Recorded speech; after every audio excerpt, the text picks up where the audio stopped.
Nithin, can you mute all of them Yeah. except me, please?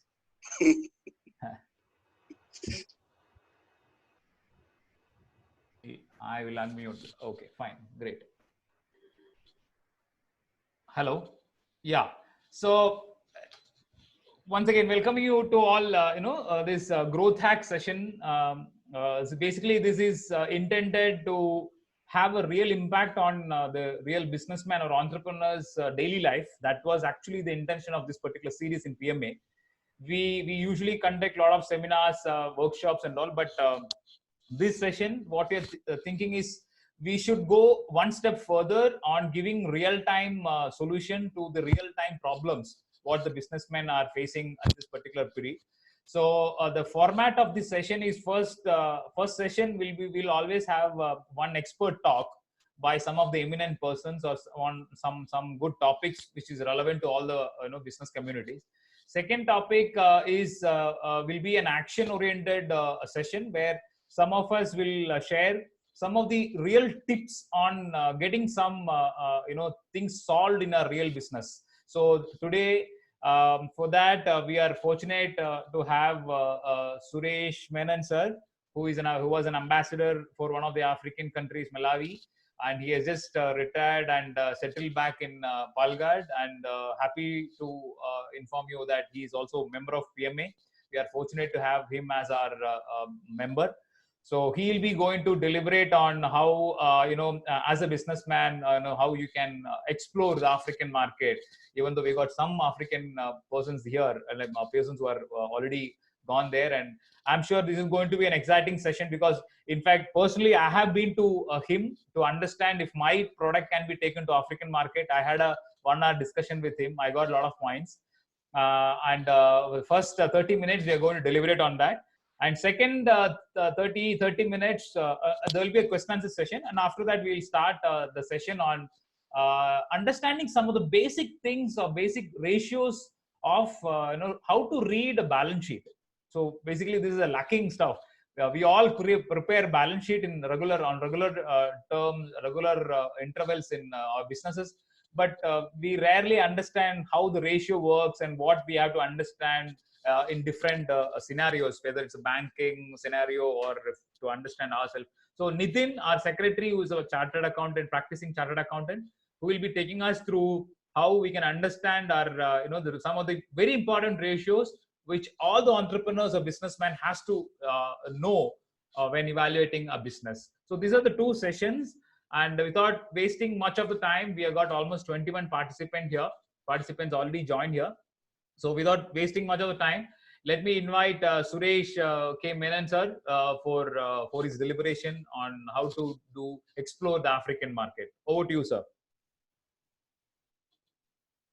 Unmute Nithin. Please unmute him. I think he's not.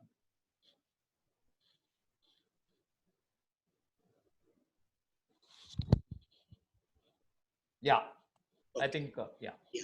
Thank you, Sumesh, for the introduction and those very kind words. I hope to make this, discussion definitely informative and interesting for those who are new to Africa.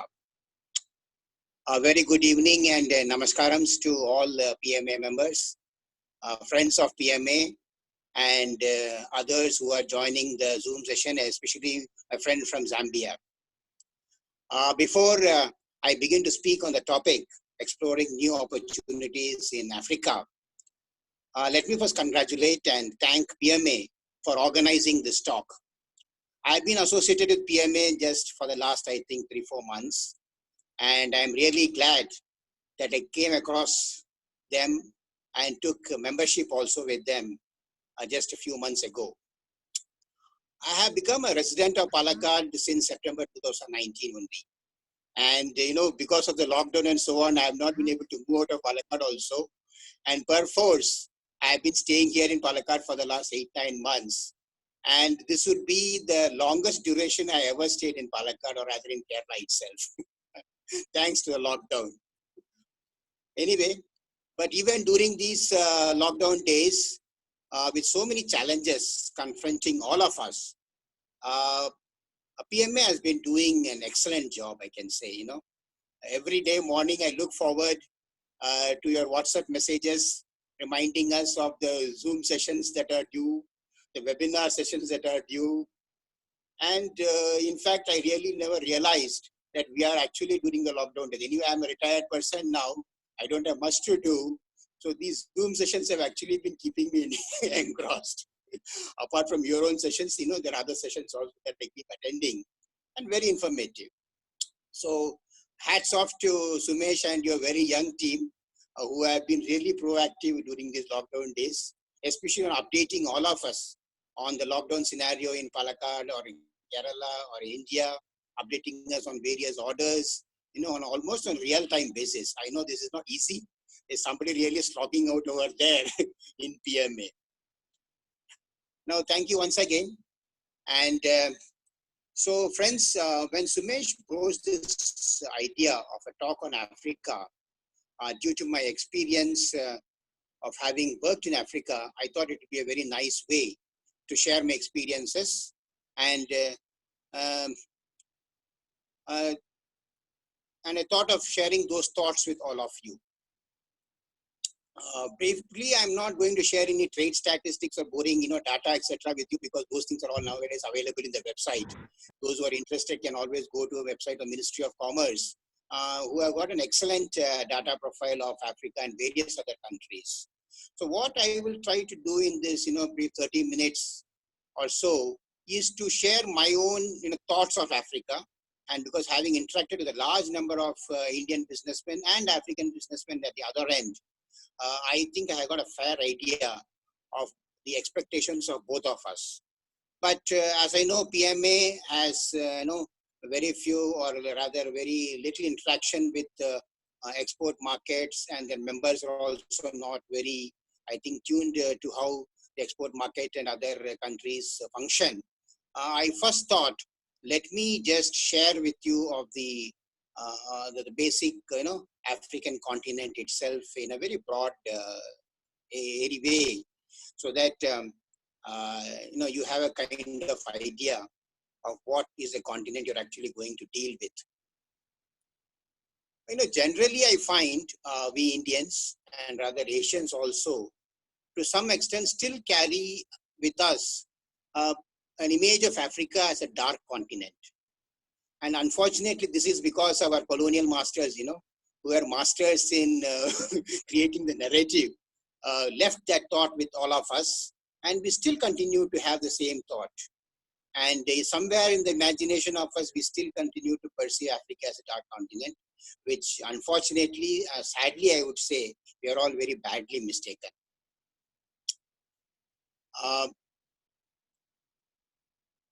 No, Gandhiji had opened up Africa for us even during our school days. But unfortunately, that remained in our history books, and we didn't even, I think, venture to know anything about Africa beyond what Gandhiji did during his South African days. And thereafter, I think we all grew up, got into our universities and started pursuing our careers. And somewhere again, we always, cherished or thought of going to the developed countries, because that is where we always, look up for some kind of educational reasons, or even for trade and career reasons. And somewhere we forgot Africa. But, the fact of the matter is India had actively participated and helped several African countries achieve independence. In fact, we were the voice of Africa in several international forums. Members in my age bracket, will, I think, recall the non-alignment movement and the various, political sessions and other conferences held between Indian leaders and the African leaders from time to time in the 1970s and 80s, when we were all college-going students. I don't know whether any of you in this, group today here are in that age bracket. But during our college days, I can tell you, we cherished to hear such eloquent speakers, like Julius Nyerere and I can think Kenneth Kaunda. Even in fact, Robert Mugabe also is a great orator. Of course, somehow he never, there was a lust of a power in him and he never left Zimbabwe. And finally he had to be, in some way eased out of Zimbabwe. But during those revolutionary times, Robert Mugabe, Kenneth Kaunda, and all these, illustrious African leaders inspired many Indians, young Indians in a very impressionable age. But having said that, what happened was somewhere down the line, we again lost touch with Africa, and we got lost somewhere. That's, I think, a very unfortunate scenario, because we could have built up on the kind of connection which Indians had with Africa. Much before Gandhiji visited or started his political enterprise in South Africa, we had Indians in Africa. Almost 100 to 150 years ago, the Indians had traveled to Africa continent. Some, of course, through the British rail project, but separately also on their own. Especially the Indians from Gujarat had traveled all the way to Kenya, Tanzania, and Mozambique, and so on, and slowly had established their businesses much before even Gandhiji had arrived in South Africa. And we had a great kind of connect with Africa during those days, but unfortunately, again, I would say we missed out on that excellent connection we could have developed. But nevertheless, the persons of Indian origin who went to Africa during those days are doing fairly well now. And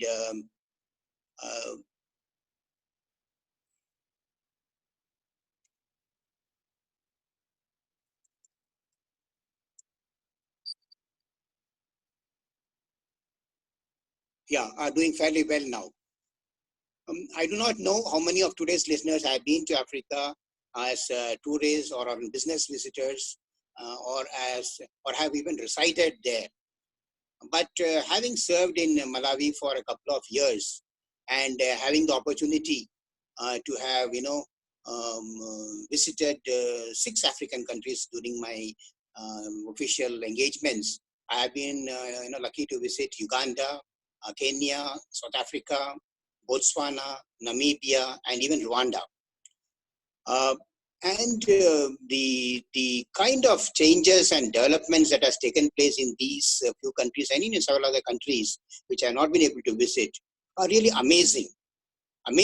But unfortunately, our media also over here is so Eurocentric or American-centric that they rarely cover what are those developments that are taking place in Africa, so that our businessmen over here can be abreast with what is happening over there.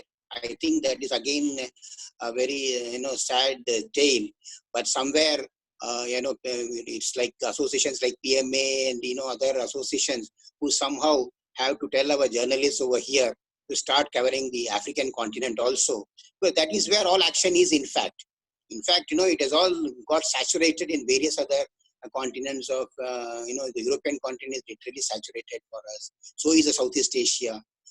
If there is any action that is left, it is over here in the African continent. Now, having said that, now let me just take you to Africa itself. So let us just imagine that we travel to Africa, and Addis Ababa is, I think, one of the most important airline hub of Africa. If you had entered Africa, I think there's no other way but to touch Addis Ababa as a base. Of course, you have got Johannesburg also, but I still feel Addis Ababa has really come up as a wonderful airline hub. You reach Addis, and the airport itself is a sprawling airport, and Africa has got 54 countries, and I can assure you that once you are in Addis, you have connection to all the other 53 countries in Africa. So if anybody is planning to go to Africa, I would suggest use the Addis route, and it's a lovely airport, and you will be able to get connections to all the African countries from Addis. Not only that, Addis also connects you to the world. I was really amazed to sometimes see that, Addis Ababa has got connection flights to almost all the capital cities of the world and even other important cities of the world. So once you are in Addis, then you realize, that the Africa that you have been all along reading in the newspapers and magazines is not the Africa anymore. But, as long as you don't physically land over there, it's very difficult for us to actually visualize.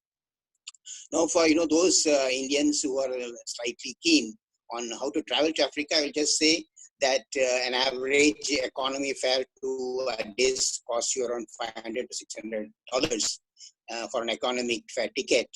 And if you're traveling business class, it costs you around $2,000 return fare.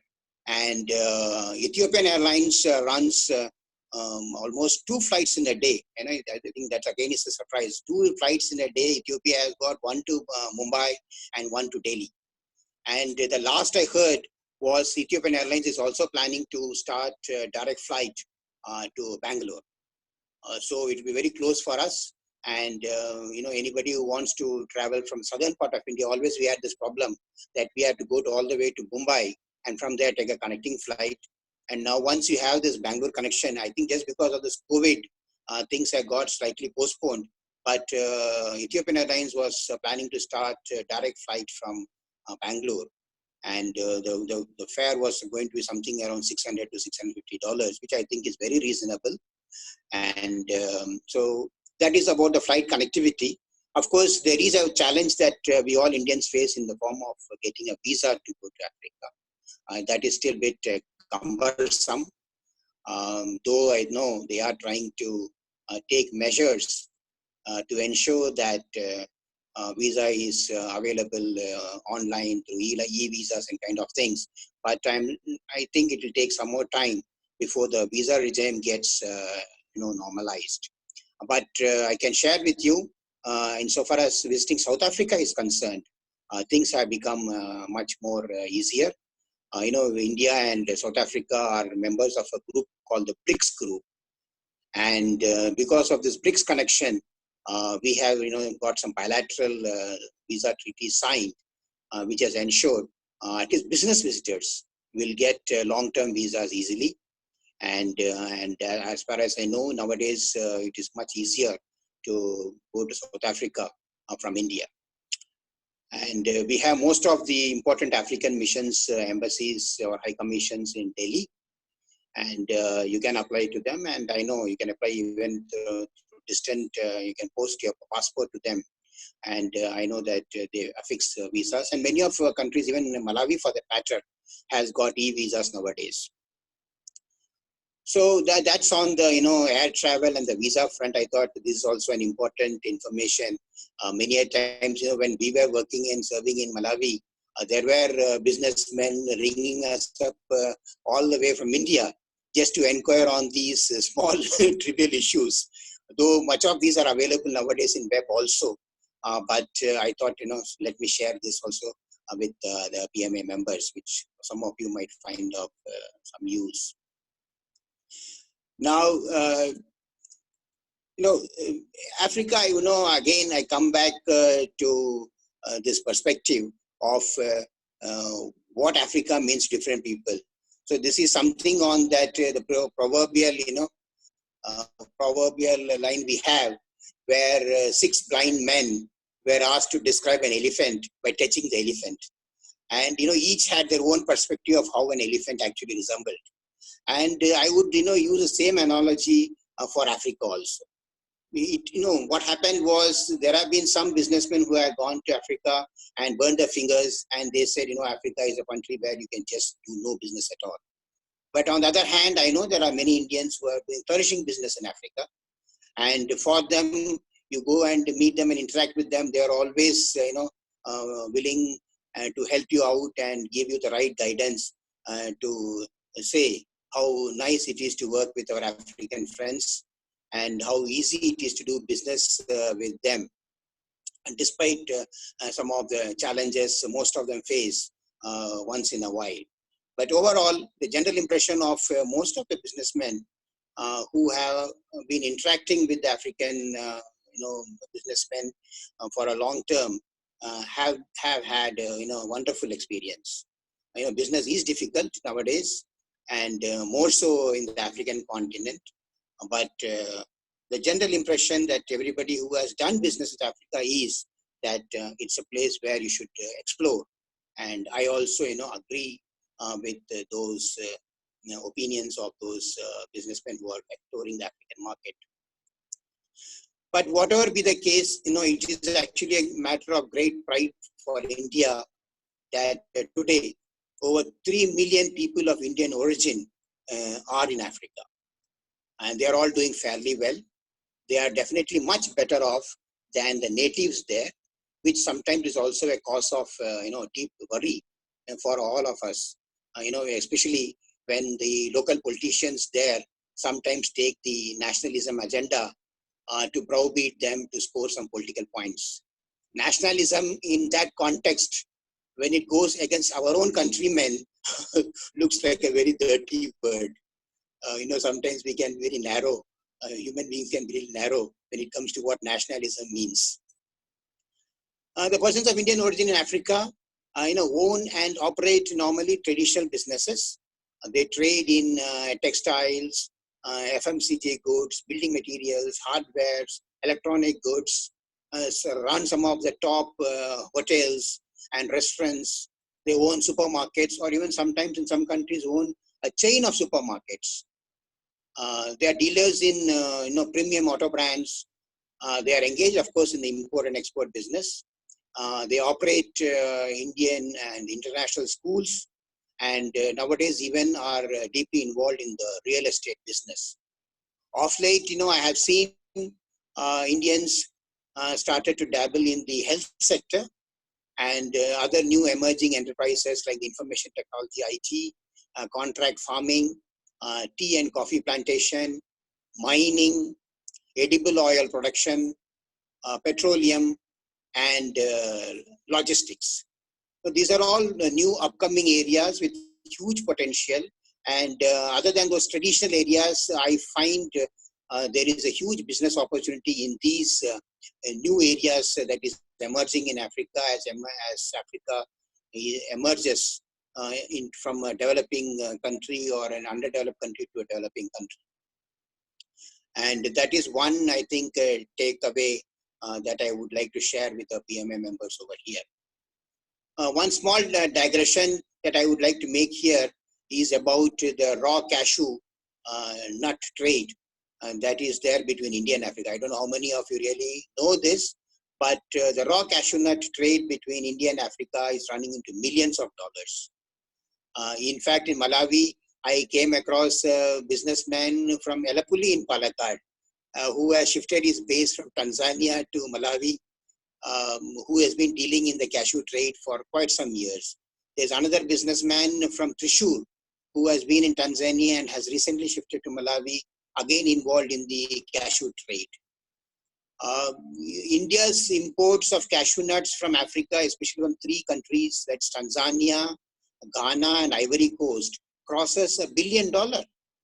Many a times we think we are the processed cashew exporters, so we grow all our cashew.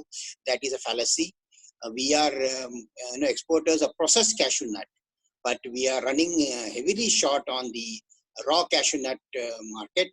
And Africa is one continent that is supporting us in the cashew trade.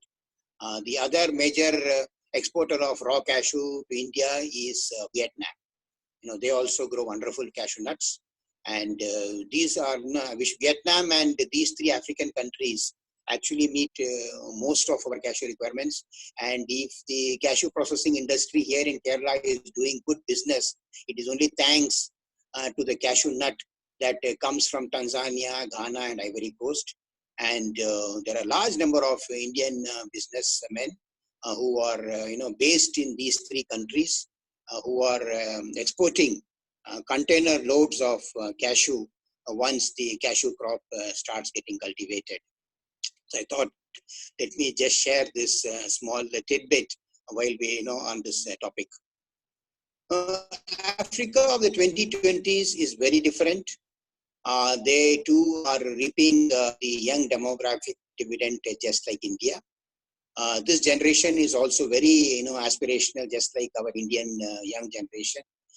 Democracy as an institution is slowly getting entrenched, and many of those leaders who stuck on to power till their death have made way to fresh faces, and new young generation leaders are slowly emerging who have come up with some bright and brilliant ideas. I was also quite surprised when I came across many of our African friends who are so well read. This is something again a misconception that we have on the literacy levels. While the average literacy levels may be low, but those who are people who mean business and who are in the political arena, they are all very well read. Many of them have studied abroad in the best colleges and universities. And since many of the African countries, were ruled by the Britishers, we also have an added advantage of the English language. So this is, I think, another thing that our PM members should be aware of. Of the 54 African countries that are there in Africa, there are about 29 francophone countries. Francophone countries are those countries where the French have been ruling or have been their colonial masters for many years. So there are 29 francophone countries, and the remaining were all with the Britishers. And so you have a large number of African countries who speak English, and that is, I think, a very important factor while doing business, because language can be a really daunting barrier for those who want to start a business. And I know many of our young businessmen who suddenly land in a French-speaking African country without having planned their visit well, go back saying, oh, it's very difficult to do business in Africa because they only speak French or Portuguese. So I think one thing that one should try to, try to do some research is which are those countries that you plan to visit, and are they English speaking? That will give you the opportunity to directly interact with your African business friends, because otherwise, of course, you will have your translators around, but many a times, things get lost in translation, and you may not come back with the same impression which otherwise you must have gained if you had talked to your friends directly in the English language.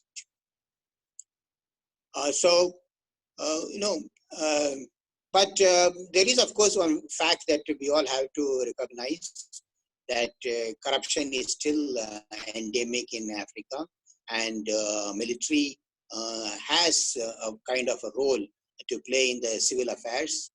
In some countries, it is really predominant. But one thing I can say you, that change is definitely taking place in a huge way. And the African civil society itself is nowadays pretty active in ensuring that the democratic institutions takes root in Africa, and the country and the people prosper in a democratic environment. Now, having said that, I'll just share with you the broad trade profile. The total trade between India and Africa is touching almost $63 billion in 2018. $63 billion US is the total trade between India and Africa.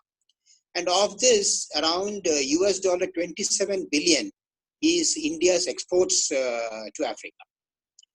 And Africa exports to India almost to an extent of US $37 billion. Now, you will be surprised that Africa has a favorable balance of trade with India. We have been always under the impression that, India is exporting a lot to Africa and Africa does not export anything to India. But that's a very sad or a wrong premise on which we, believe. In fact, Africa exports much more to India than India exports to Africa. And predominantly, the top exports from Africa to India are crude oil, precious stones, and gold. These are very highly expensive items. And so some of those countries which have been exporting from Africa have been having a good balance of trade with India. Now, let me just share with you some broad economic parameters so that we have a kind of a good idea what is the continent that we are dealing with. There are two small similarities between India and Africa, if I may say so. One is on the population. India's population is about 1.3 billion, and Africa also has a population of about 1.3 billion. Of course, it is divided in 54 countries, but as a continent, they have 1.3 billion population, and India as a subcontinent also has a population of 1.3 billion. And another, I think, factor, similarity, I would say, that we have noticed is the GDP. They have a GDP of around $2.5 trillion, and India's GDP is around $2.7 trillion. So on the population front and on the GDP front, India as a subcontinent and Africa as a continent almost are at par. And so, this also reflects in our per capita. The per capita, average per capita of an African country, we can say average per capita, I'm not talking of specific African countries. Africa as an average has got a per capita of around $1,800 to $1,900 per annum. Whereas India's per capita is something in the range of $2,300 per annum. There's slightly a variation there, but I would say we are almost very close. I think that's these are three kind of small similarities that India and Africa has. But I think the one important main difference is the area. India's area spans around 3.2 million square kilometers, and Africa's area is 32 million square kilometers. So in area, they are actually 10 times the size of India. So that actually gives you, a fair idea of the population density and sparse population that Africa has. And so the amount of land reserve and land bank that Africa has to offer to the international community. And that is one area, I think, which Africa is trying to market nowadays. Of course, everybody knew that, but now they are getting organized in marketing the huge surplus land that they have at their disposal, considering that, good fertile arable land is now slowly getting, disappearing in many other countries, especially in countries like India, Southeast Asia, and therefore the cost of land is becoming very, very high. But, having said that, I think I should share with our PMA members some issues on the land factor. I'm sure our Zambian colleague who is listening to me also will agree to this. While availability of land is there, that's only, I think, on the layman's parlance. The fact remains that land is a very sensitive issue in Africa, even sometimes more sensitive than in India, because most of the land still belongs to the tribal chieftains, and they guard their territory with a great zeal and determination. Since concepts like title deeds and demarcation of private lands, etc., is yet to get accepted in the sense we are all used to, land is still a very big challenge that confronts a foreign investor. So I would only say that as long as the land holding rules, the rights of inheritance, and concepts like the leasehold, etc., gets codified and ratified in the parliament, and that too with the consent of the tribal chieftains, I think there is a lot of area to be covered insofar as availability of land, because I know there are umpteen instances when people have gone there for contract farming, and many a times the government also has given them permission to till hundreds of acres of land, but finally when the investor actually landed at that particular area, he didn't have access to that land because you had some tribal chieftains and others who are there saying that the land belonged to them. And I know some of our businessmen had to pay additional financial compensation running into thousands of dollars to get access to that land.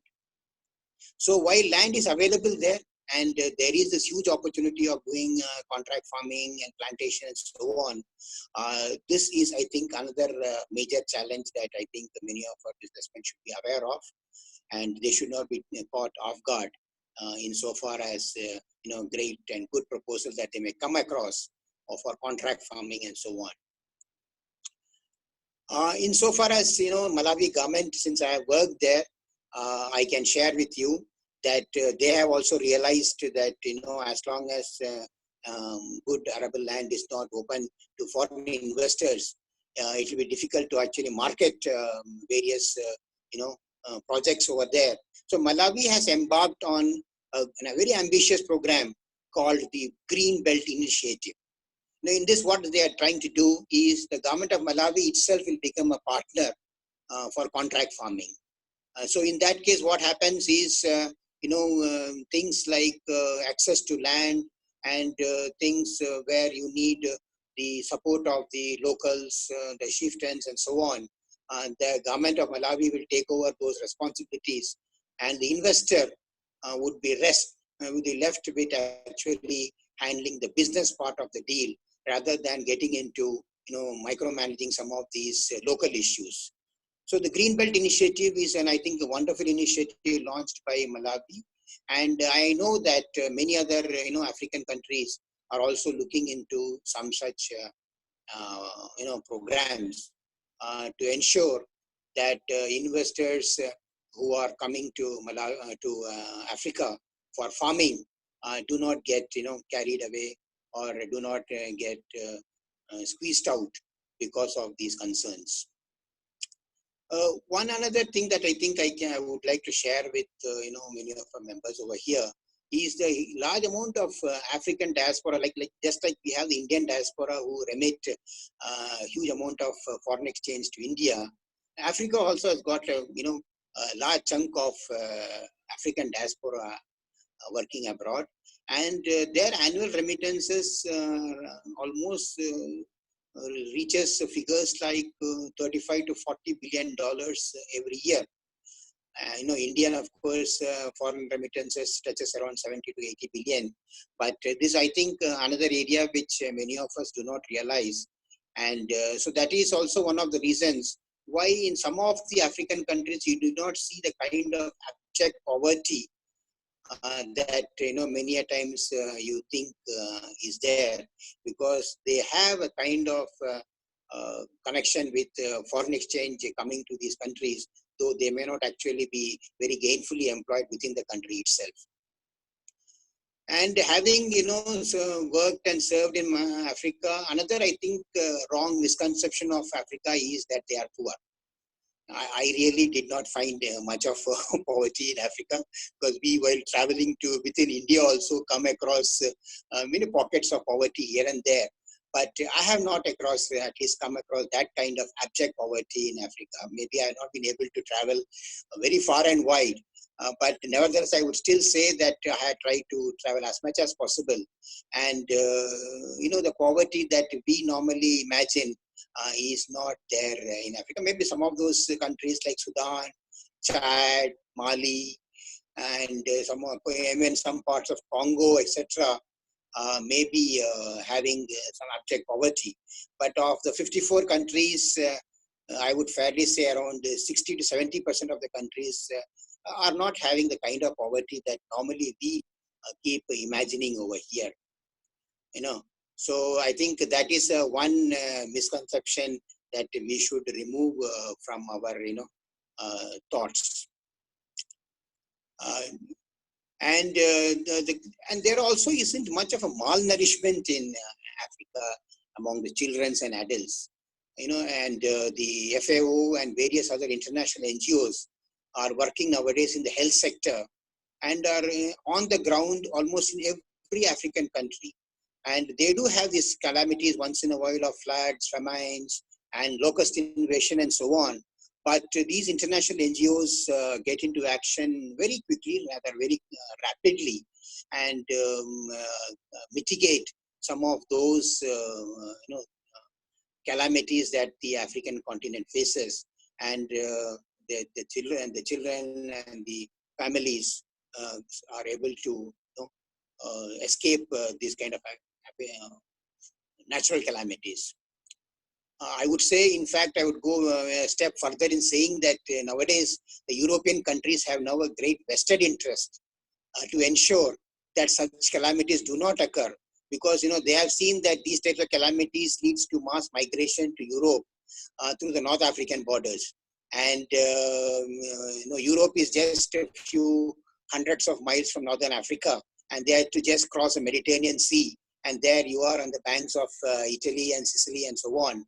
So nowadays I find the European community spending a large amount of money towards the health sector, and ensuring that these kind of things do not happen, and if they happen, how do they try to cap those things by trying to bring some immediate measures to bring some amelioration to the African public. Of course, Africa has got several social denominators like infant mortality, female mortality. HIV is a big problem. These are there, and they are, of course, taking great efforts to ensure that they are able to manage these ailments among the society, and I think they are also achieving a great amount of success. Let me also share with you that among these 54 countries, 5 of the top rich African countries are also, I think, an eye-opener. The Seychelles is an African country. They have a per capita income of $17,000. Mauritius is also an African country. They have a per capita income of $11,000. Botswana has got $9,000 as a per capita income. Gabon has got per capita of 8,500, and South Africa is somewhere in the range of 6,300. I think we should compare this with our own per capita, which is just $2,300. So why I'm trying to bring out this is that when we normally see Africa as a continent, we should also realize that there are some really very well-off African countries also. Though the national average per capita of Africa is around $1,900. There are more than 20 countries in Africa who have got a per capita income hovering around $1,000 and above. And some of those prominent countries are Nigeria, Ethiopia, Uganda, Zambia, Ghana, Tanzania, Namibia, etc. See, then another country I really would like to share with you is the story of Rwanda. About 2 decades ago, we all knew Rwanda as a country where all kinds of genocide strife was taking place. But if you are to go to Rwanda now, you would not believe the kind of transformation and development that has taken place over there. I have been to Rwanda in 2014, and I have seen for myself. Your trip from their airport at Kigali to their city is an eye-opener. The entire city from the airport onwards is dotted with skyscrapers. They have wonderful expressways, well-lit street lights, and the country is doing amazingly well. Amazingly well. It is one of the fastest emerging country in Africa. Their president is an exceptional leader who understands business and is going all out to ensure that Rwanda becomes one of the top business city or country in the African continent. In fact, our Honorable Prime Minister Modi ji, during his last visit to Africa in 2015, made it a point to visit Rwanda. Despite we do not have even a resident diplomatic mission, we don't have an Indian mission in Rwanda, but still our Honorable Prime Minister wanted to visit Rwanda, see Rwanda for himself, and that happened in the year 2015. So Rwanda is one of those countries who have been able to change the narrative within a very short span of time. And, whenever you have plans to visit Africa, I would request that you should definitely put Rwanda in your agenda. Africa is also some of the safest countries, because this again misconception that we have. In international standards, Africa has got at least 3 safe countries. Mauritius is one of them. Botswana is another. And Malawi also happens to be one of the safest and the peaceful countries in the African continent. Having worked in Malawi, I can testify that I had traveled through the length and breadth of Malawi in the night without any personal security. And, I have been able to have one of the best times in Malawi. Normal precautions that any sensible person should take should of course be taken. But there are also such peaceful and wonderful country to visit in the African continent. Friends, with this, I think I try to share with you a broad overview of the continent itself. Maybe some of this information, some of our members may be aware of, but I thought these inputs will be helpful to our PMA members who are getting introduced to Africa.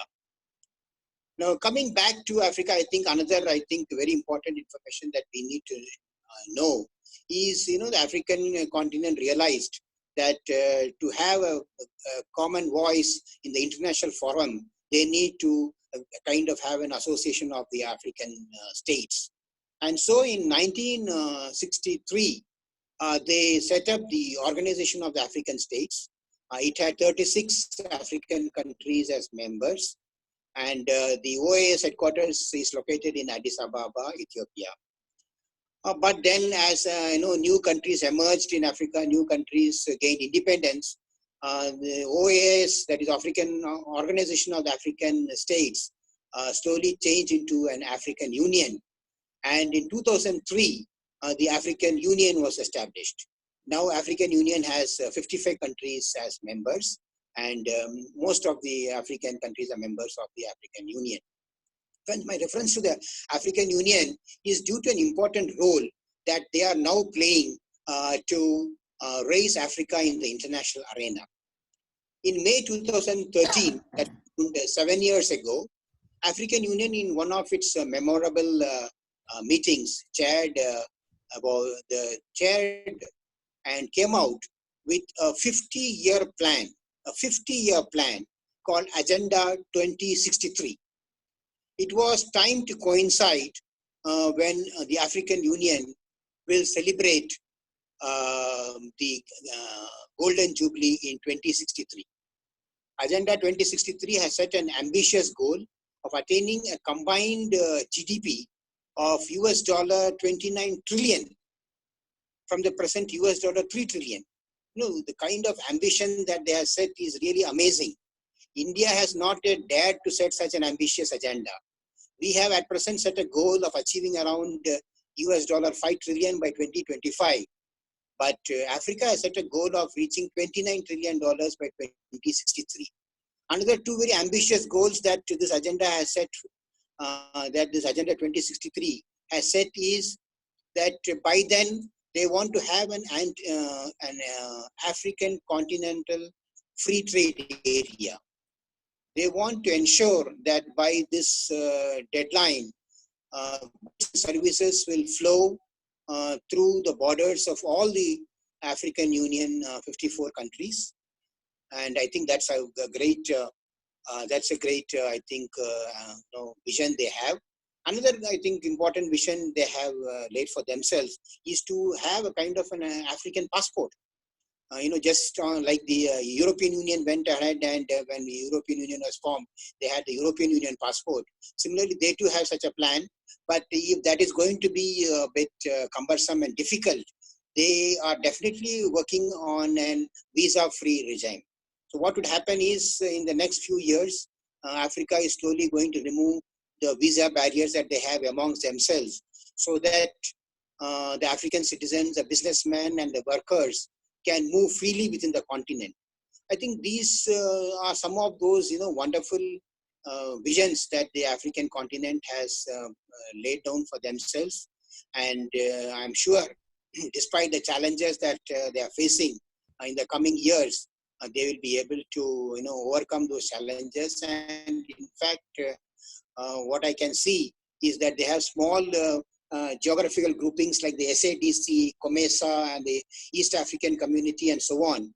SADC is a combination of 16 Southern African countries. They already have a free trade area. So within the 16 countries, movement of goods and services is possible. The movement of people is possible.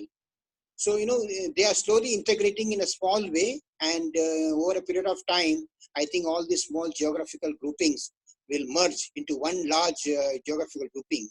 But unfortunately, when I see all these things, there is hardly any information of these in the Indian media.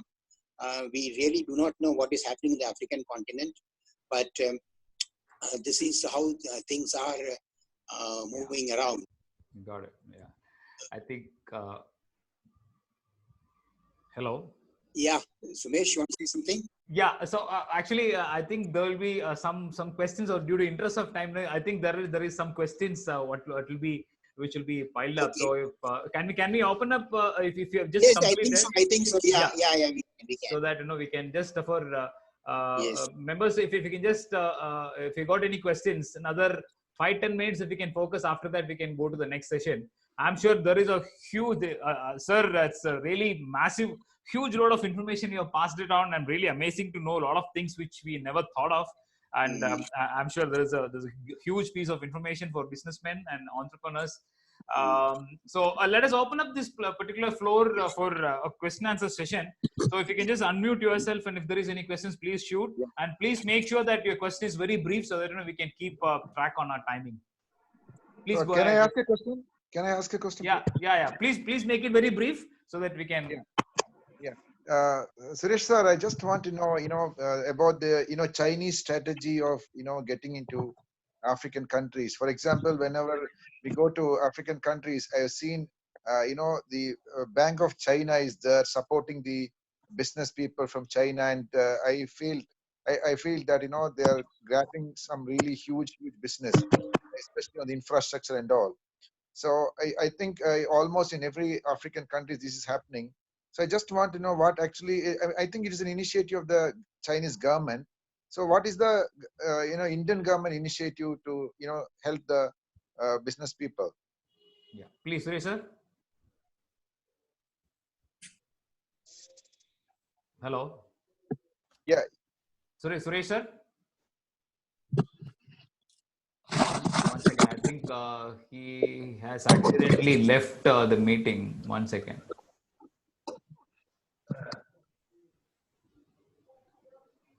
So anyway, I think yes, he'll be joining us soon. Let me just check. Yes, Sumesh. Yeah. You can just ask maybe Mulima to get some information about what's happening.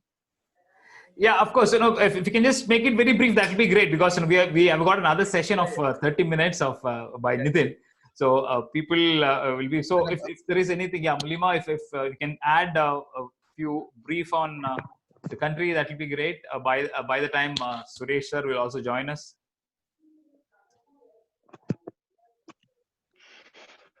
Okay. I think Suresh's perspective was quite very interesting and very, very valid.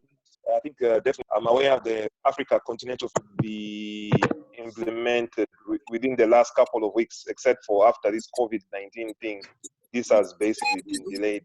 But in Southern Africa, I think, like you mentioned, we do have access to literally all the markets, countries in the Southern session. Okay, so he's back, so I'll just pause for now.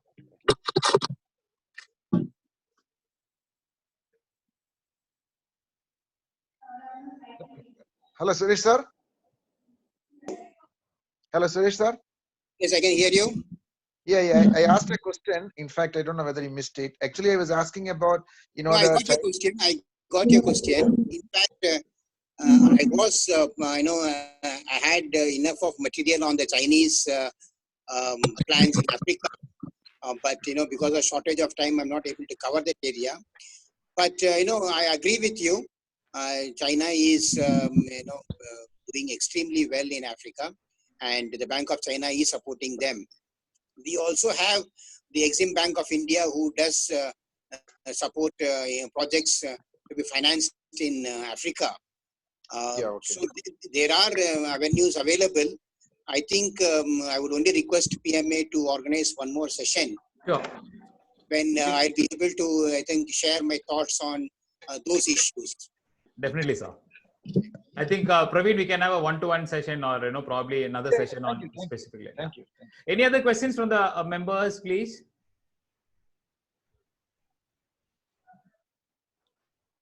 Any other questions? Please unmute yourself and please raise your questions.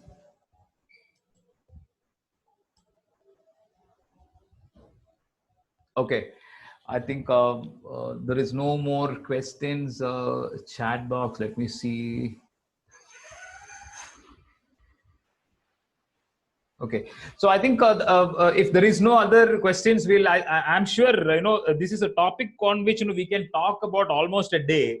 Plus, I'm sure Praveen has got a lot of information. What it will be very useful for us. We used to have a interaction which used to go to minimum 45 minutes to 1 hour with Praveen. It is so informative, and Suresh sir has got a lot of information. So definitely, as Suresh sir has mentioned, we will definitely have a detailed session with whoever is really interested in taking up this particular thing to the next level, right? So with that, if there is no other questions for Suresh sir, I would like to just go to the next session. Can I take it as no other questions? Yeah. Yeah. Okay. Sumesh. Yeah. So yes, I just want to know about much more about Malawi. As he said, it's one of the most safest place. Yeah. Yeah, and about I also would like to know about how is the infrastructure. How do you really see? I mean, to set up business. What is the support the Malawi government is giving to the Indian business people? Yeah, I think Suresh sir, can you take these questions on a personal note, or can you just Praveen? Can you just I'll just share his number so that probably you can catch up in a much more detailed manner. I think you need a lot of data. I'm also interested in that. If there is anything, probably I can also join. Definitely have another call. Join conference call. Yeah, I think that it's really interesting. It's really interesting. Thank you. Thank you, Suresh sir, for a wonderful session. It was really bombarded with a lot of data. I'm sure we are going to chew it in the coming days. Let us see if something can be done in this particular front. Thank you very much, and thanks for the African friend, Mr. Mulima, also joining from the first time. An African origin person is joining PMA meeting. Thank you, Mulima, for joining us. When you are in Palga, do visit PMA meetings. You are most welcome for that meetings, Mulima. Praveen, thank you for attending from this thing, Africa, and I'm seeing some persons are also from UAE. I'm not sure who that particular guy is, but I'm seeing good traction on that. So with that, we are planning to end the first session with a great applause to Suresh sir, and we'll keep in touch with you, sir, on that. We'll schedule the next session soon. And going to the next session, let me just invite Nithin. Nithin, where I'm not seeing him. Nithin? I'm here. Okay, great. Nithin, the floor is all yours. So you are all eagerly waiting for you to detail us on what are the basic ratios and understanding what the businessman can understand from a balance sheet. I'm going to mute myself, and please go ahead, Nithin. So thank you, President, for giving an opportunity. I had a small gist of the topic in the last our growth hack series, and thought there was a lot of questions and a lot of interest shown by the members participated in the last session, that they want to know more about the financial analysis part, that which will affect everybody, which have an impact on everybody's businesses. Those who have businesses will have to definitely go through this process. So I had a small part of that in the last meeting, and I thought I will just give an insight into the ratio part of it. Basically, how do we analyze financial statement, our own financial statement, as well as another companies or another business financial statement. In fact, the business opportunities in Africa itself, the topic which we are dealing with, we'll have to see as an investor or a prospective businessman how the businesses runs in money terms by analyzing a financial statement of an African company or an African market, the one who does business in African market. There are a lot of inputs which we can get as a prospective investor and a businessman, apart from those who run the business itself. So I just wanted to just give a very brief, basic run through regarding the financial ratios, which will help us understand financial statements. So I'll just share the screen.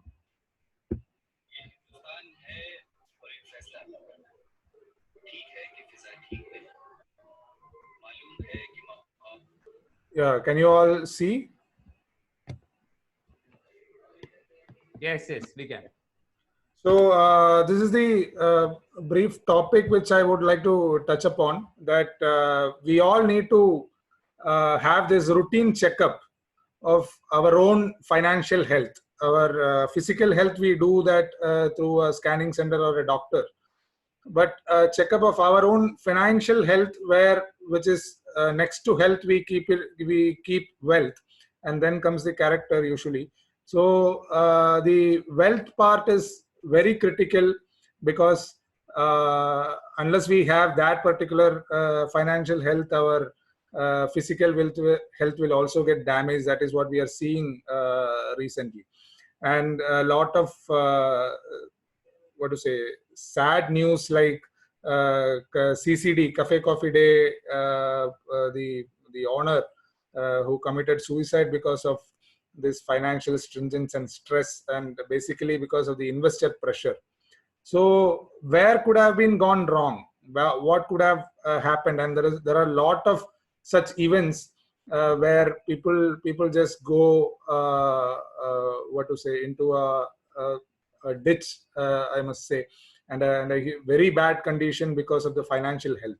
So it is very critical, very important for whoever is running the business and whoever wants to run the business. So the thing is that usually we do this exercise as a matter of practice or a routine process for tax filing or compliance matters, where we want to comply with certain laws, where the government wants us to furnish certain information regarding our financial transactions. But I am not going to touch upon that part at all.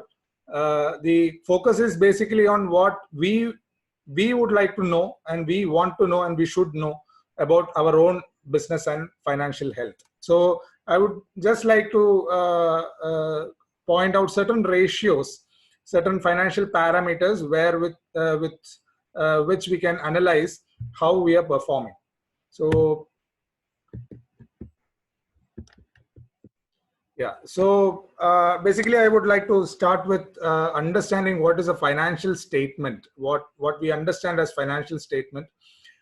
We call it as balance sheet, profit and loss account, cash flow statement, all those things that are all components of financial statements. Basically, these are all summary reports of transaction we have entered into.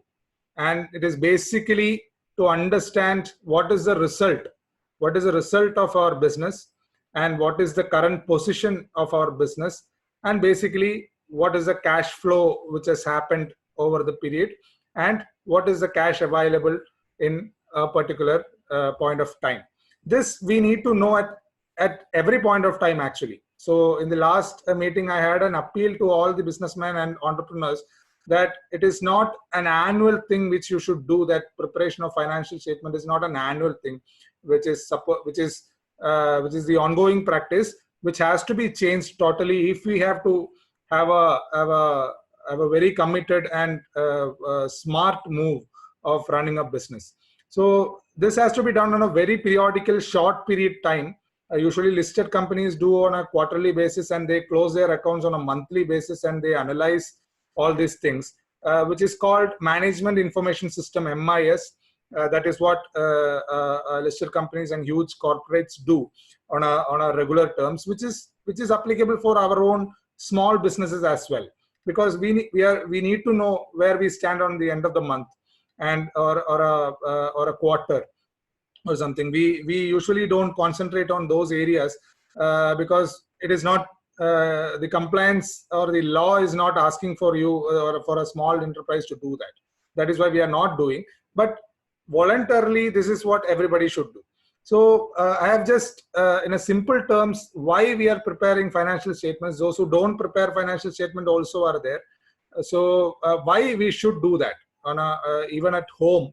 We can prepare actually an income and expenditure statement and a balance sheet as on a monthly basis there, which will have an impact on we used to do that at my home this last 2 months lockdown. What are the expenses we incurred, and post lockdown what is going to come, and pre-lockdown what was our expenses, and now sitting at home without going out, what was the expenses we incurred. So that was an analysis which we made, because the immediate result was that the cost has come down a lot because basically we are not going out. The petrol charges have come down drastically. We have not shopped anything unless the emergency items, and at the same time we are all here at home. Our electricity charges have gone up on a huge basis, because the air conditioner is a must now because of the summer which is going on and the place which we are in. So that this is a simple thing which we can analyze if we analyze this particular thing alone at our home.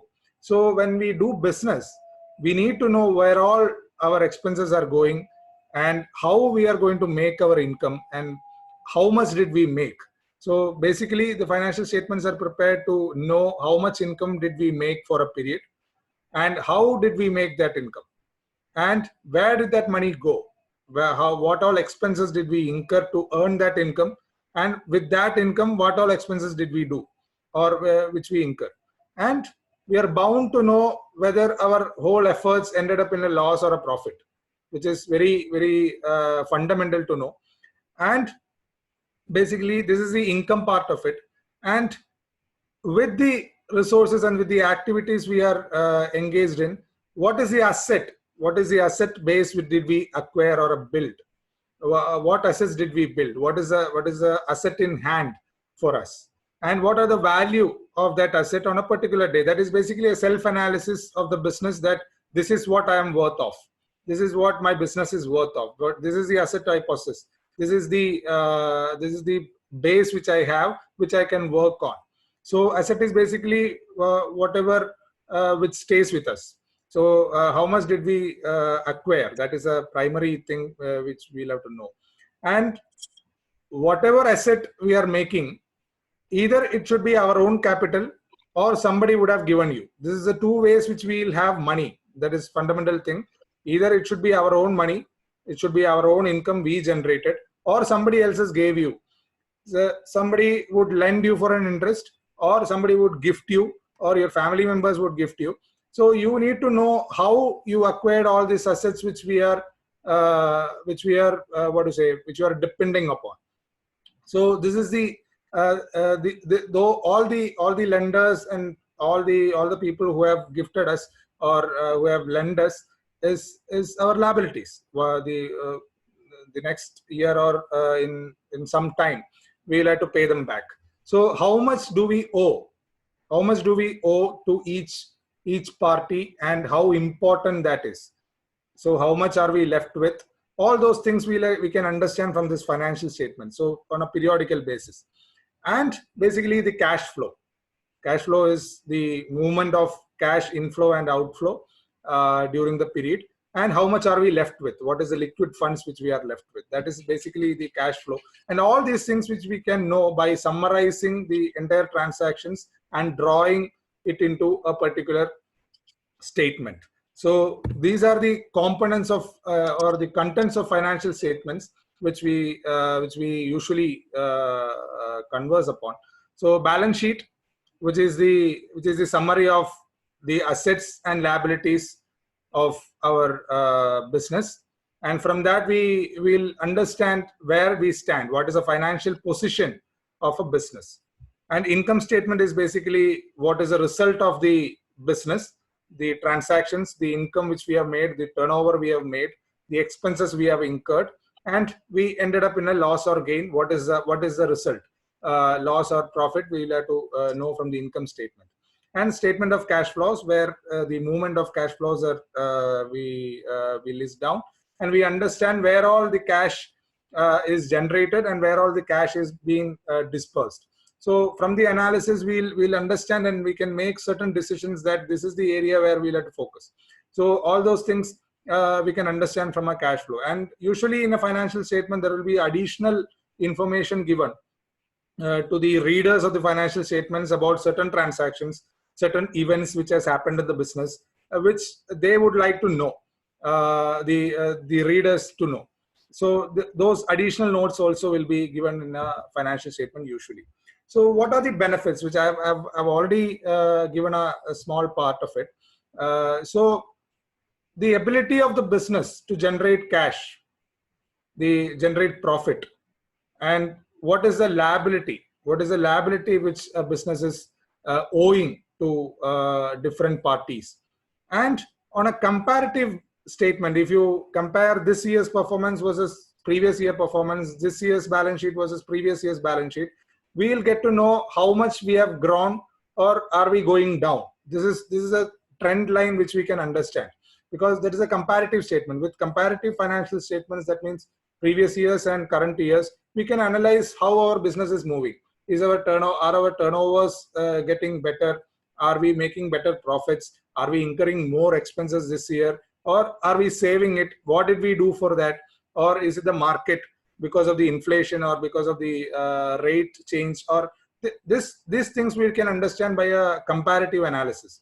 And then the area which we are going to touch upon in this session is financial ratios.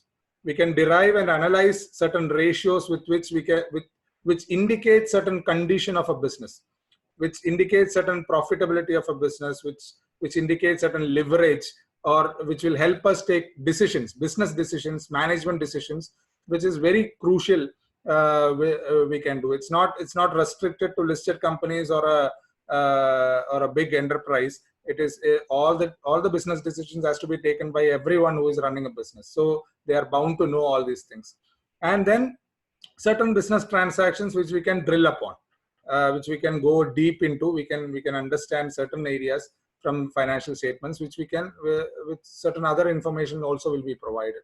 So these are the benefits of financial statements, along with what all I have already mentioned. So these are the type of financial ratios which usually is used for understanding. There is for understanding a financial statement, which is one is liquidity ratios. That means how much liquid funds are we left with? How much liquid funds are available for making certain commitments in the upcoming days or in the upcoming period? And this is the very, very key part for small scale businesses, because this liquidity is a very, very key matter which is affecting on a day-to-day basis, because people call it working capital or cash flow issues. In Malayalam, if we say that that part, we don't have money in our hand, is a situation which is called liquidity. We don't have money to pay the immediate expenses or immediate commitments which we are owing. So that is a thing which you can understand from liquidity ratios. How much from the financial statements, this is the thing which you can draw from liquidity ratios. And leverage ratios is basically on a capital structure, to understand how our business is structured. How much have we invested? How much did we borrow? And is it okay? And see, if we have a vehicle, for in a home scenario, if we have a vehicle and it costs around 15 lakhs, we have 2.5 lakhs with us and 12.5 lakhs is borrowed. So this is the leverage which we had, because vehicle loan is easy and cheap, and it is available, and it is freely available with all the banks, because they hypothecate the car, because they have a fixed value for that, so they readily give it. So this is the leverage which we take, because we have a solid asset, This is the leverage we take, that we will invest only 2.5 and 12.5 lakhs of the entire cost, we can finance it. So this is the leverage. So that particular decision, how much to leverage, how much to use a debt, or how much to ask for an outside investor to invest in this business, or how much we can take from the creditors, all those things, all those long-term solvency matters, which will be addressed in these leverage ratios. Then there are activity ratios, basically to understand our performance, how our turnover, how we are doing business with the existing infrastructure which we have, with the existing capital base we have, how we are performing, how efficiently we are performing. All those things we can understand from the turnover ratios or activity ratios. Then profitability ratios, which is very fundamental thing to know, like gross profit ratio, net profit ratio, which is the percentage, basically the percentage at which we are selling, the margin which we call in the colloquial term, the margin at which we are running the business. So this is the profitability ratio, which we can understand in different modes, that the profit can be matched with different scenarios to know how this profit is working. So that is a percentage of the ratios which measures the profitability of the operational side of the business. This is more into operations. Those are management decisions or business decisions. Profitability is directly connected to our activities, our daily operations. So these are the ratios, liquidity ratios. I will quickly run through in the interest of time, because I've not taken any formulas or anything. I will share with you in a detailed manner. I don't think everybody will do this exercise yourself. So I will just quickly run through that so that you can know that these are the ones you should actually understand. So current ratio is basically the ratio of our current assets to current liabilities. That is net working capital ratio, you can tell. That is, current assets means immediately we'll have to make the commitment. That is the current liabilities which we have, like immediate salary. Like for this month, if we take for April month, on May 1st week, this is the current liability which you have, that is salary payable. Or if you have not opted for moratorium, you will have to pay for the debts and all these short-term liabilities, and your vendors are asking for money which you have already owed from March itself. So all those short-term commitments, that is a current liability which we have, and how much current assets do we have to realize all these current liabilities. So that is the current ratio which we are talking about. So ideally there should be a 2:1 ratio. That is the interest. That is general analysis. Each business will have different scenarios, but ideally we should have at least twice the current assets than the current liabilities which we owe. That is the scenario which generally is talked about. Then QUIC ratio. This is like in current ratio which we take current assets, it will have inventories, it will have receivables, it will have cash and cash equivalents, advances, all the current assets we have. So what all we classify as short-term assets, it will be there in current ratio which we identify. If we have to be a more prudent, conservative approach, we'll reduce inventories from it, because inventories we'll have to do certain activities, and when we don't know when that funds will be liquidated and come to our hand. So that may take some time. So with the available cash balance and immediately collectible receivables, that means our debtors which owe us, we can push that and collect. So it is readily convertible into cash balance. So that is the QUIC assets. QUIC assets versus current liabilities. That is QUIC ratio, which is called acid test ratio. That is like what to say? It is very critical to know that, because this is the amount actually we can realize right now.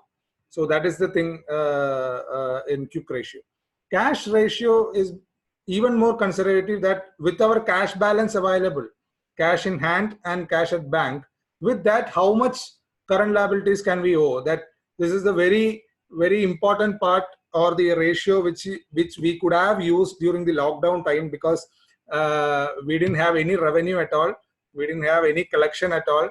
with our available resources, with our cash and bank balances, how much current liabilities did you meet? This is the exact time we can actually calculate this and make sense out of it. The current liabilities which we owe, that is salary, the regular salary payment or the electricity payment or the rent, whatever is not waived, with the available cash reserves, how much did we pay, the asset balance. So that is a cash ratio. And this is the very important part which I had given a small insight into this in the last session, that in this April month we didn't do anything, we didn't do any business. And how many days can we run like this? That is what is basic defense interval. That means if we don't do any business, if we don't collect anything, how many days can your business run? That is a quick analysis of how much cash reserves and ideally what is the current asset we have. That is, we can understand that, like in an alarming situation, in an emergency situation where we are totally lost and we have nothing, how many days do we run the business? That is basically the basic defense interval. And net working capital ratio is current assets minus current liabilities. It is basically, it should be a positive figure because our current liabilities, to meet the current liabilities, we should have enough current assets. That is basic understanding. So net working capital should be always positive. If it is negative, then you have serious problem that you will have to definitely borrow. There is a down thing. I mean, that also we can understand from this particular scenario that if we have to pay the salary for the next month, if you had to borrow, if you are in a situation that you are borrowing, that definitely your net working capital ratio in March should have been a negative number. That is the primary understanding which I could connect with the current scenario. Leverage ratio is basically into the total capital employed. I would like to give an understanding of what the term capital employed means. That is a total capital we have invested. That means means including the lenders, borrowers, total capital employed. That is like a total assets kind of thing. That means how much is our investment totally in the business.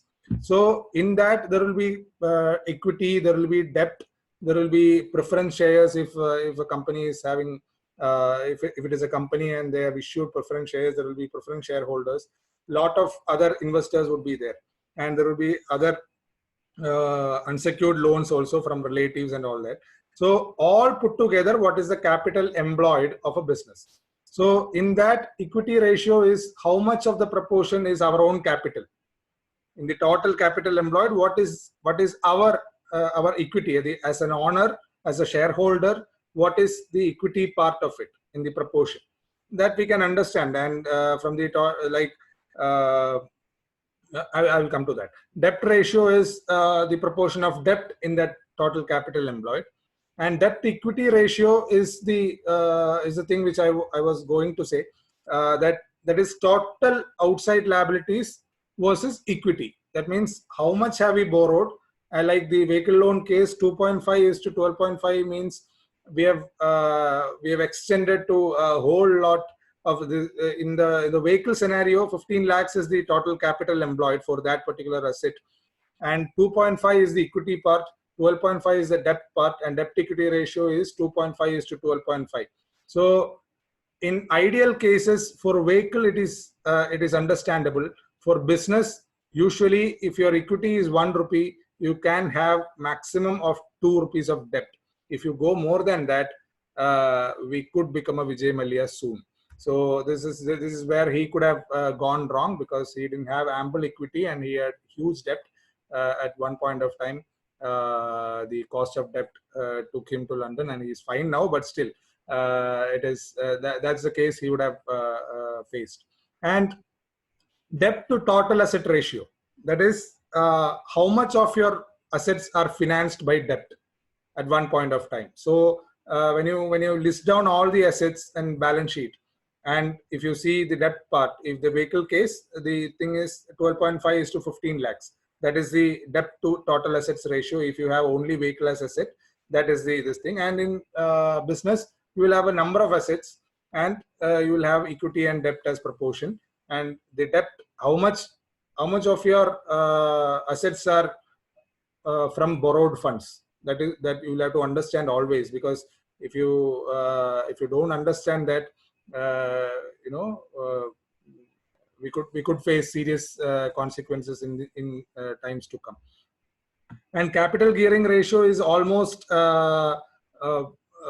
similar to the debt equity ratio, that we can understand that the fixed interest bearing, that is fixed cost committed liabilities, will have basically debt, and what is the shareholders funds, the debt equity ratio. It's more or like debt equity ratio. And proprietary ratio is how much of total assets are financed by our own funds. In vehicle loans case, 2.5:15. That is the proportion of the owner's funds in that. So this is basically leverage ratio. Leverage is basically the advantage we take because of the capital structure. That means we have investors to invest, or the lenders to borrow. How much of a leverage can we take of that particular another person's fund to run the business? That is a leverage. That is a very conscious decision which every businessman has to make, because there is a fixed commitment. So that part we'll have to take care always. So this is the leverage ratio. And I'll quickly go through the coverage ratio. This is a very in simple terms, the debt service coverage ratio. Those who are in industries, those who have procured a loan will know what this is. Debt service coverage ratio is basically with the available profit before charging interest and depreciation and taxes. That is our operational profit basically.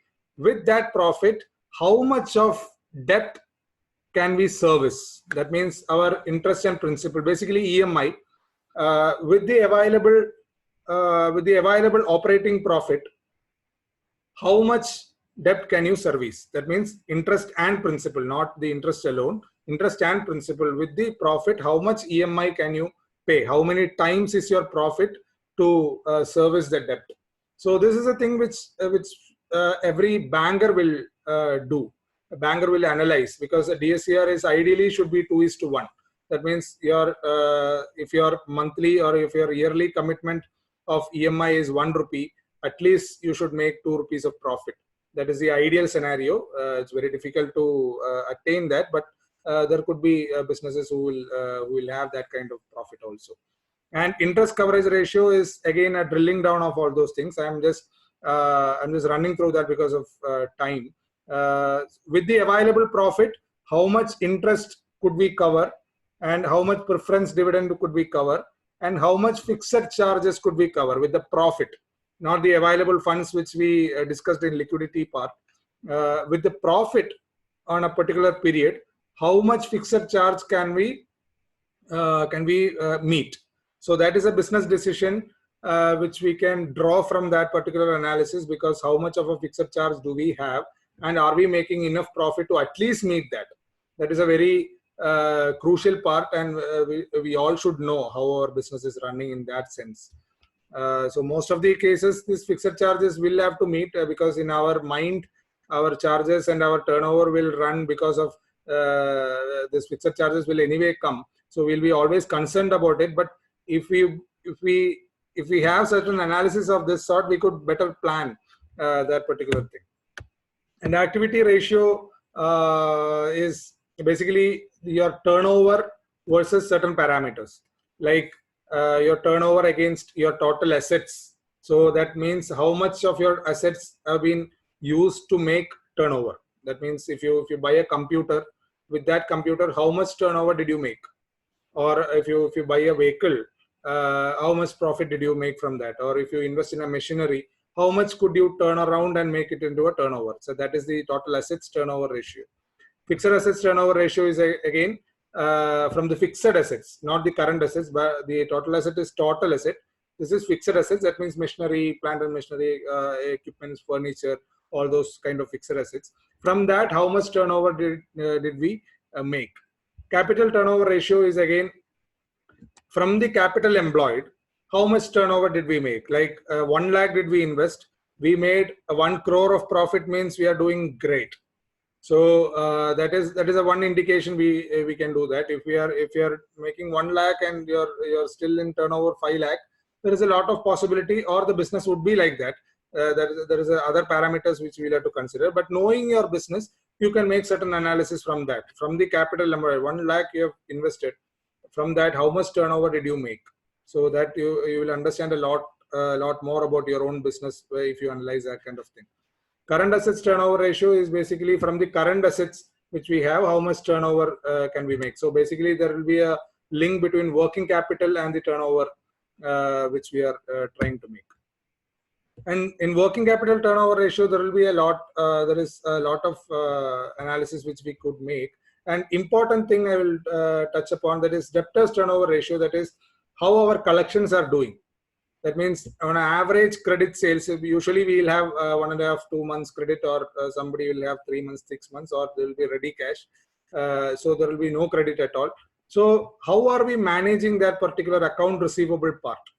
In that we can analyze like 1 month is a standard credit for all the customers.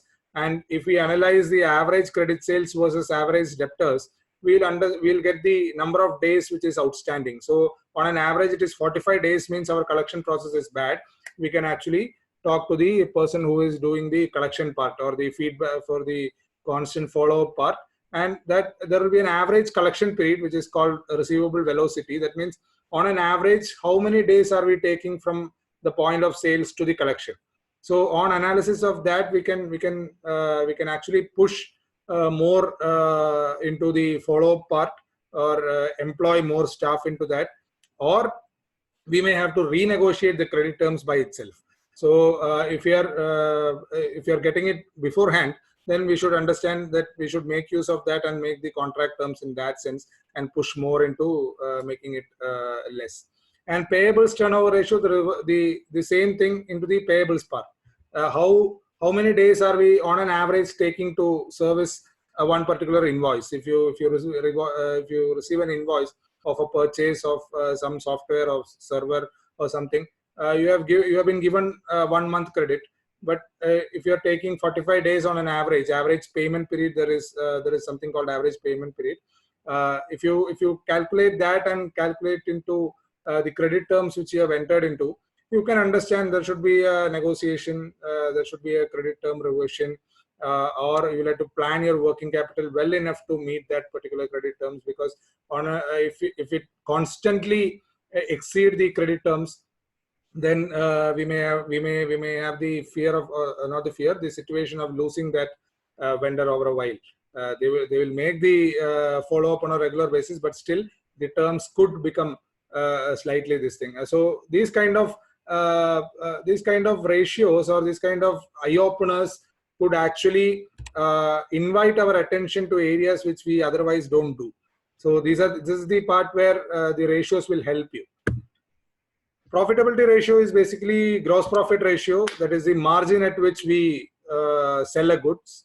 So 10 rupees you purchase, 12 rupees you are selling, means 2 rupees is your gross profit.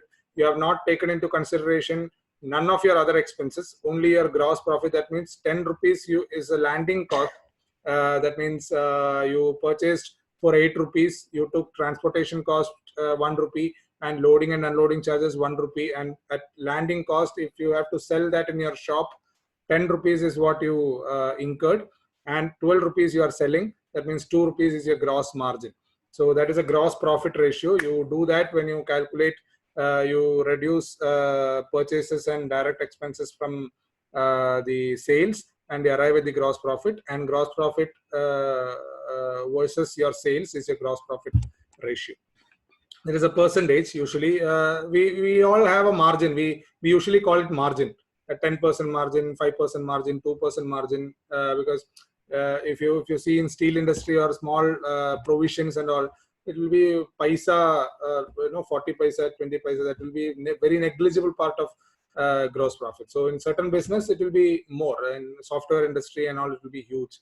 The margin will be huge. Gross profit. So in service industry, it is difficult to calculate gross profit, because there is no direct connection with the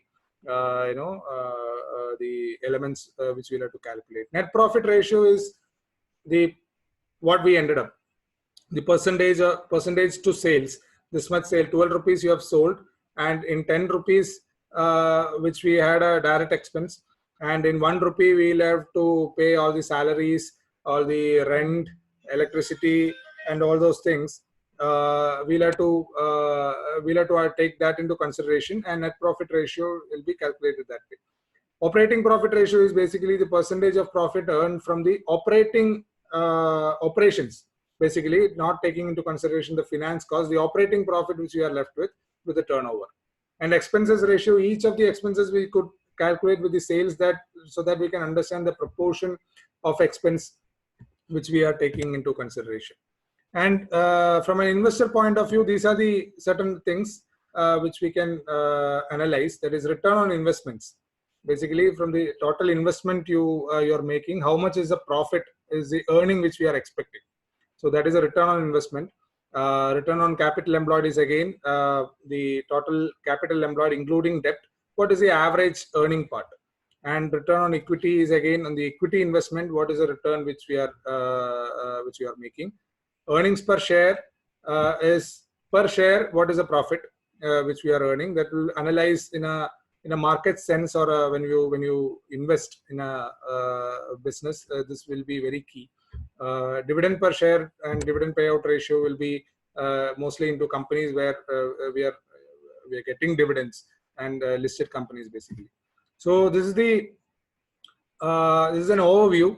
So most of the people will have all these ratios and all these calculations very broadly in our head. You will make some calculations.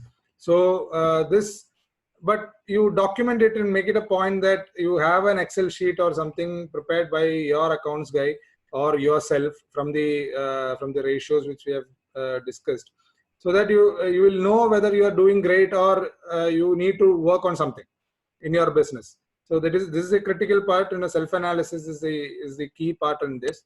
And each of the ratios which is taken care and reviewed on a timely basis and acted upon, if you take decisions based on that, definitely you will have a firm grip on where you stand in terms of finance in your business, because ultimately it's money coming in, money going out, and what you're left with.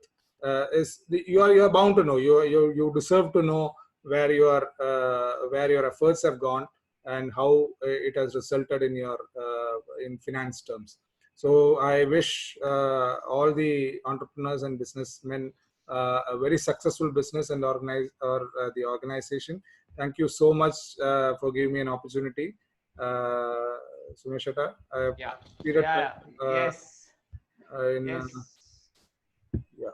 Yes, Nithin, thank you so much. It was again another bombarding of the information. There are a lot of things. We know that there is a huge the kind of content what you delivered, which are very, very essential for all the businessmen to know. But I think probably due to the interest of time, I would request. So Nithin is a practicing chartered accountant as our secretary too. So any of us can always get in touch with him if there is any specific queries on that. Or if you got any specific thing, one or two person can ask if there is any specific question that I want to ask one. Yeah, please. Yeah, because because so one thing, Nithin, you asked about, you mentioned about a lot of ratios and all. So I'm just asking from practical level, which I don't know whether it's a good thing or not. For example, every month, imagine we are taking the P&L account, balance sheet, trading account, etc. Okay, because I believe every day we need to really check, considering the fact that the uncertainty of the business. Yeah. Okay, so imagine we are taking we are having monthly taking P&L account, balance sheet, and we have some profits and all. So why I'm asking this question, because for example, when we calculate the profit in the year end, and you maybe have to pay some big amount. So I'm asking you, for example, every month, okay, just out of a profit or something like that, is it good to put some amount on the income tax side, or to keep a reserve so that the money will be there, and later on pay maybe, I don't know, quarterly or yearly. So what actually it has to be? Because what I found, maybe, for example, when you take the March balance sheet, this year, it may be profit or loss, but because of the liquidity cash, inflow issues, we cannot pay the income tax. I'm just telling an example. Okay, so what should be the ideal level of things? Yeah, so most of the business do the same exercise and end up in the same liquidity issue and end up having a different balance sheet altogether. This is the practical scenario which is happening. So this is why I push the idea of the monthly part, because we'll have to take care of all the commitments, including tax, which is a very, very crucial part, because if they start bothering us, it will be very difficult to do business after that. So this is a very critical part everybody has to know. And there is actually a process of advance tax on a quarterly basis. We'll have to pay on every June 15th, September 15th, December 15th, and March 15th. There is an analysis we'll have to make, and we are actually paying an interest for non-payment of advance tax on a timely basis. So that maybe at the end of the period we may not incur that much relevant expenses, because on interest, because the tax itself is huge, we may not be aware that we are paying interest on that. But there is a process. If we have to have certain financial discipline, then we'll have to analyze this quarterly profit. We have to estimate that particular tax burden which we are deferring. Actually, we are deferring, and in compliance terms, on June 15th we are supposed to pay 15% of our tax liability. In September 15th we are liable to pay 45% of our entire tax liability.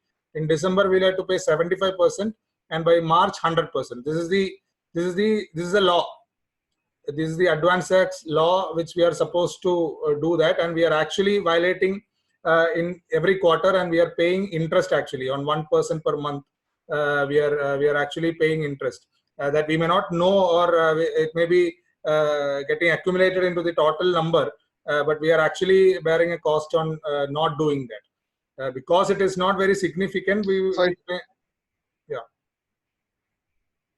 It's always good to pay the quarterly, like income tax. Obviously, we won't feel that pain at the end of the period, which usually that this the psychology part is that we are doing that in September of next year, because that means 6 months from the end of the financial year, which we already forgot, and psychologically we won't pay for that particular amount. Nithin, I think that is not always true, because many of the time we don't have cash to set off. Probably Praveen's company will have cash to set off on each and every quarter, but usually in MSME segment it's very hard to allocate a particular amount, because we are already cash trapped and we are working on a very low. No, Sumesh, if the tax liability will have to come one or the other day, we'll have to pay. So at that point of time, 1 lakh, 2 lakh means it will be very difficult. Instead of 15,000, maybe, at that, we are not giving that much importance to that. That is the issue. So we'll have to prioritize on that particular also, it's almost equal to salary of your CEO. If you priority raise to that level, then you will keep a certain part to that also. It is always good to do that. Because to know the status as well as to plan for your finances. True. Thank you. Great. So due to the interest of time again, I think we need to wind up because we are too late. It's 8:50, almost 8:50. So anyway, I'm not giving the mic to Secretary for word of thanks. I'm taking the liberty because he is one of the speaker for this particular session. Thank you so much, Nithin, for a wonderful deliberation on the ratios. I'm sure I got hundreds of questions on that, because there are a lot of things what you covered. Anyway, we'll just take it one-on-one on that. I'm sure you will also, all of you will also have some questions. So probably, we have kept it this particular growth hack edition on a weekly event. So we will have a deliberation happening on every week. That is what we are planning. As far as we can do, we'll definitely try to do. Once again, thank you all the participants for making this particular thing very interactive. I hope people have got something out of this particular 2 sessions what we had on this. Let us look forward for many such sessions which will actually have real takeaways to our businesses what we are running. So without wasting much time, thanking you once again, and we'll be circulating one URL form what Nithin will be sharing you. Please submit that particular feedback form which is regarding a PMA's activity. I would request all of you to submit this particular thing which will be shared in the WhatsApp group.